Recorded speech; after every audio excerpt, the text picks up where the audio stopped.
এই মইনবৰী সত্ৰখন মোৰ পিতা সত্ৰাধিকাৰ আছিলে। পিতা ঢুকোৱাৰ পিছত মোৰ ডাঙৰ ভাই শ্ৰী গণেশ চন্দ্ৰ অধিকাৰী বৰ্তমান সত্ৰাধিকাৰ। তেওঁৰ 2003 চনৰ পৰা ব্ৰহ্মপুত্ৰ বেকী নদী ভাঙি আমাৰ ঘৰৰ ফালে উত্তৰ পিনে আহি আছে। আহি থাকোঁতে শেষত আহি আমাৰ সত্ৰৰ ভীতি পালি। সত্ৰৰ ভীতিও ভাঙিলে 2004-05 চনত। সত্ৰৰ ভীতি যেতিয়া ভাঙিলে সত্ৰখন ৰাইজৰ সহযোগত আমি ভাঙি আনি আমাৰ ঘৰৰ চোতালত ৰাখিলোঁ।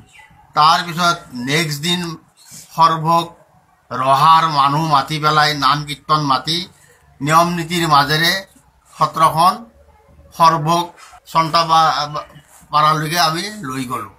টিভি চেনেলত যিবিলাক কথা আমাৰ মাননীয়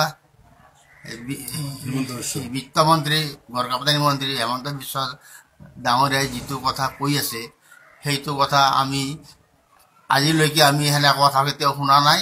আৰু এই অঞ্চলৰ মুছলমানে আমাক সহায় সহযোগ কৰি এই সত্ৰখন তেওঁলোকে সত্ৰ নিবাৰ দিনাখন তেওঁলোকে ক'লে যে আপোনালোকে অলপ আমাক অপেক্ষা কৰক, আমি নামাজ পঢ়ি আহি শুক্ৰবাৰ নামাজ পঢ়ি আহি আমি সত্ৰখন আপোনালোকক ভালদৰে বিদায় দিম।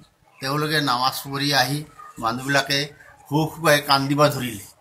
বিত্তমন্ত্ৰী ডাঙৰীয়াই যিবিলাক কথা কয় এই কথাবিলাক আমি সত্য বুলি মানি ল'ব নোৱাৰোঁ। যে কোনোবা মুছলমান মানুহে মাটি দিব বিচাৰিছিল বুলি আইনাল দেওনী নামৰ এজন মানুহে আমাক সত্ৰখন ইয়াতে ৰখাৰ কাৰণে মাটি দিব খুজিছে। তথাপিও সত্ৰখন আমি ইয়াত জাগা কম হোৱাৰ কাৰণে আমি তাত গুচি গ'লোঁ। আপুনি ইয়াতে আছে আৰু মই ৰঞ্জিত অধিকাৰী, মই ইয়াতে আছোঁ। মোৰ তাত বেছি ভাল নালাগে। মই মুছলিম মানুহৰ মাজত থাকি ভাই বন্ধুৰ লগত থাকি মই ভাল পাওঁ। আৰু মই মইনবুৰীতে আছোঁ, ইয়াতেই আছোঁ। সত্ৰৰ মাটি কোনোবা মুছলমানে দখল কৰিছে? নাই, কেতিয়াও দখল কৰা নাই। তুমি সত্ৰৰ মাটি কেতিয়াও দখল কৰা নাই। আপোনাৰ নাম? মোৰ নাম শ্ৰী ৰঞ্জিত চন্দ্ৰ অধিকাৰী, দেউতাৰ নাম শ্ৰী ভগৱান চন্দ্ৰ।